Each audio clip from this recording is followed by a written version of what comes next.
Radio. Les Français parlent aux Français. Les carottes sont cuites. Les carottes sont cuites. Sud Radio Berkov dans tous ses états. Donc nous sommes à quelques jours, 6 jours exactement, du premier tour des élections législatives qui vont constituer effectivement la prochaine Assemblée nationale après le 19 juin. Alors évidemment, ça bat son plein les polémiques, et c'est normal, c'est la démocratie, paraît-il. Et nous sommes en démocratie, paraît-il. Mais effectivement, la polémique, la démocratie, c'est très important. Mais peut-être que de temps en temps, ça déborde. Ça déborde, alors...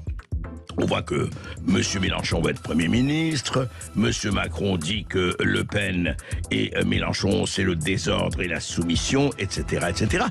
Et là, on va regarder, comme on a regardé, vous voyez, la semaine dernière, nous recevions Pierre Baudis pour le Lot-et-Garonne et Patrick Jardin qui se présentait dans le Nord.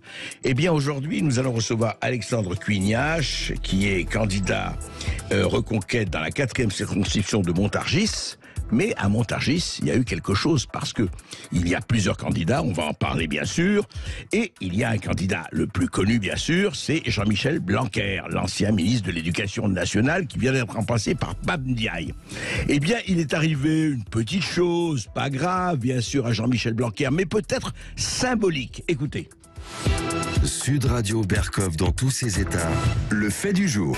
C'est Renaud qui parle évidemment de Bernard-Henri Lévy, l'entarté. Mais vous voyez, il n'y a pas que Bernard-Henri Lévy qui s'est fait entarter. D'ailleurs, c'était Noël Gaudin qui disait « Tarton, tarton, le pompeux cornichon ». Là, il ne s'agit pas de ça, ils n'ont pas dit ça, c'est deux professeurs. Deux professeurs, effectivement, c'est pas des jeunes délinquants, des délinquants juvéniles qui ont carrément aspergé Jean-Michel Blanquer de crème samedi dernier, alors qu'il était en campagne électorale à Montargis. Mais à Montargis, il n'y a pas que lui, bien sûr, il y a plusieurs personnes, et notamment Alexandre Cuignache. Bonjour Alexandre Cuignache. Bonjour André Berkov. Alors vous êtes avocat de métier et candidat aux législatives dans le Loiret pour Reconquête dans la 4e circonscription de Montargis. Alors, vous avez écrit d'ailleurs un texte pour Putsch, où vous disiez les parachutés arrivent, les parachutés arrivent. Vous n'êtes pas un parachuté, Alexandre Cuignache ? Non, pas du tout. Moi, je viens d'ici. Ma famille est dans le Gâtinais depuis Jeanne d'Arc, pense-t-on. Ah, carrément. Et je suis originaire de Chuel, où j'ai été baptisé, où mes ancêtres reposent, où ma petite sœur repose, j'espère. Et j'habite moi-même dans un petit village du Gâtinais.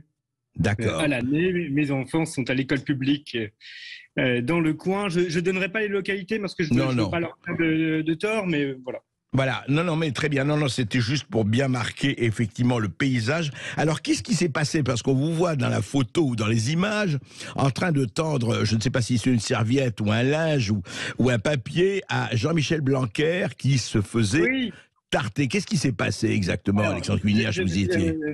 Déjà, je voudrais dire une chose. Là, je ne parle pas du tout en tant que candidat, mais en tant que témoin de la scène et, je vais vous le dire sincèrement, en tant que chrétien. Oui. Vous savez, c'était le dernier marché à Montargis avant la fin de la campagne, donc tous les candidats étaient présents avec toutes leurs équipes. Donc on était tous à 3 mètres les uns des autres et j'ai assisté à la scène vraiment en direct. Jean-Michel Blanquer s'est effectivement fait asperger de crème chantilly. Mais j'ai été, je vais vous dire une chose, j'ai été peiné pour cet homme.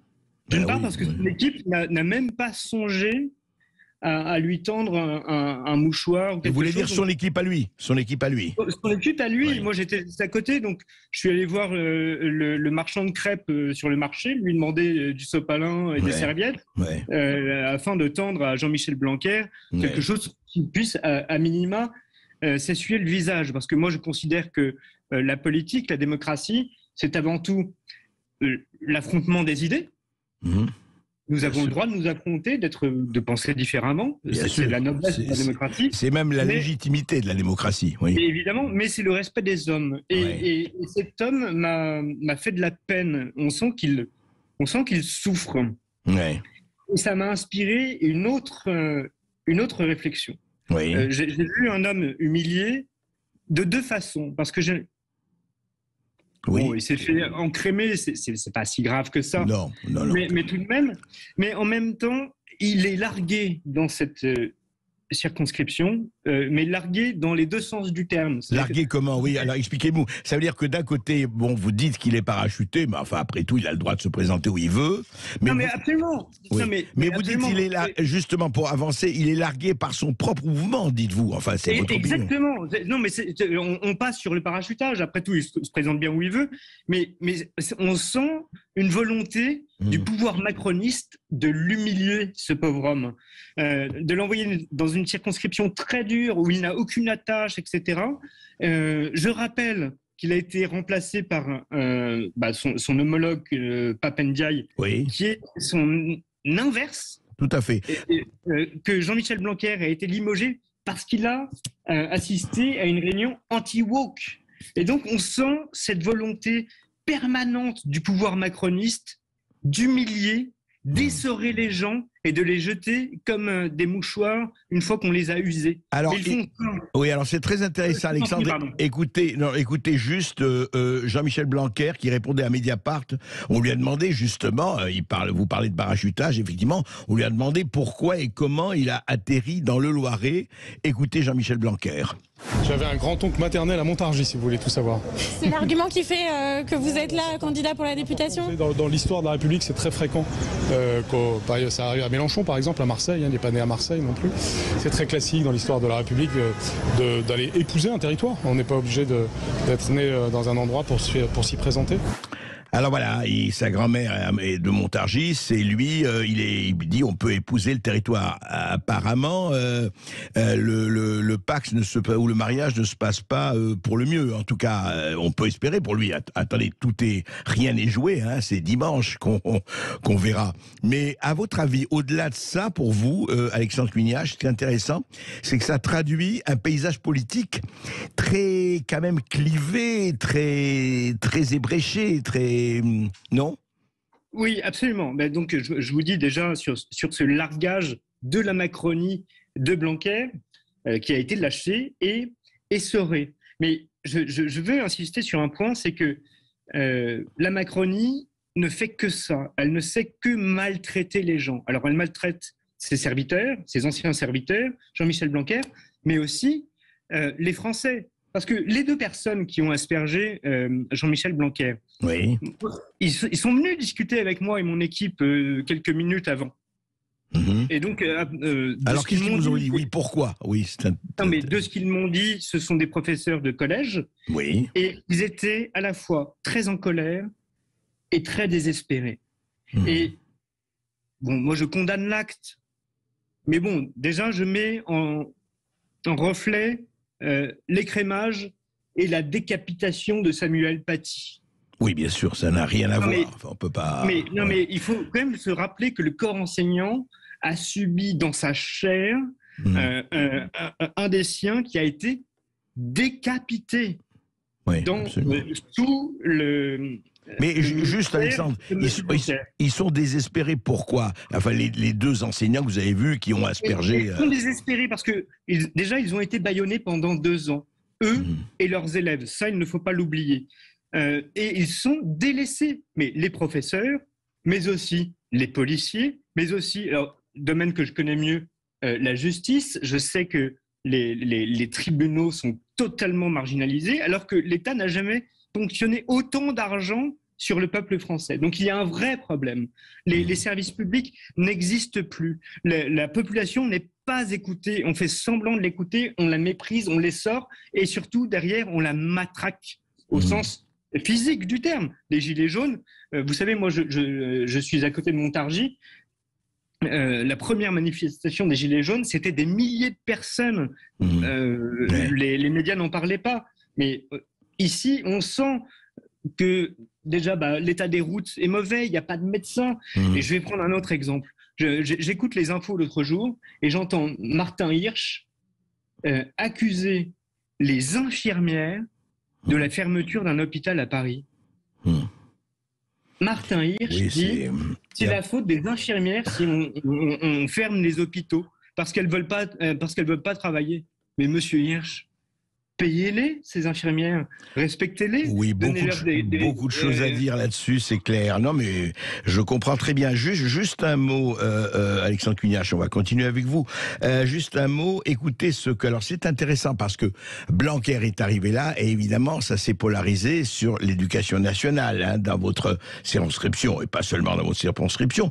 Et voici, par exemple, c'est intéressant, Bruno Notin, qui est candidat de la NUPES, donc du mouvement de Jean-Luc Mélenchon aujourd'hui, enfin du programme commun de Mélenchon. Voici ce qu'il disait le mois dernier à une convention de la NUPS, ou de la NUPES, comme on dit.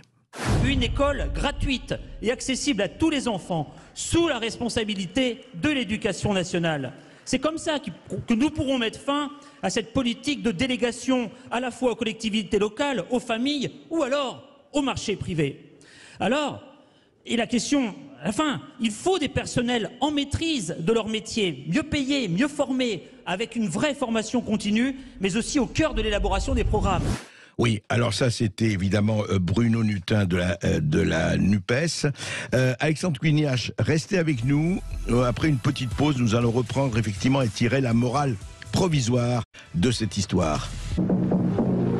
Ici Sud Radio. Les Français parlent au français. Je n'aime pas la blanquette de veau. Je n'aime pas la blanquette de veau. Sud Radio Berkov dans tous ses états. Et nous recevons effectivement Alexandre Cugnache, candidat dans le Loiret, dans la 6e circonscription, dans la 4e circonscription, pardon. La 4e. Voilà, 4e, la circonscription de Montargis. Alors, on a raconté ce qui s'est passé avec Jean-Michel Blanquer et au-delà, effectivement. Mais je voudrais, Alexandre Cugnache, juste pour finir, m'adresser autant aux citoyens qu'aux candidats. D'ailleurs, ça ne devrait jamais se séparer.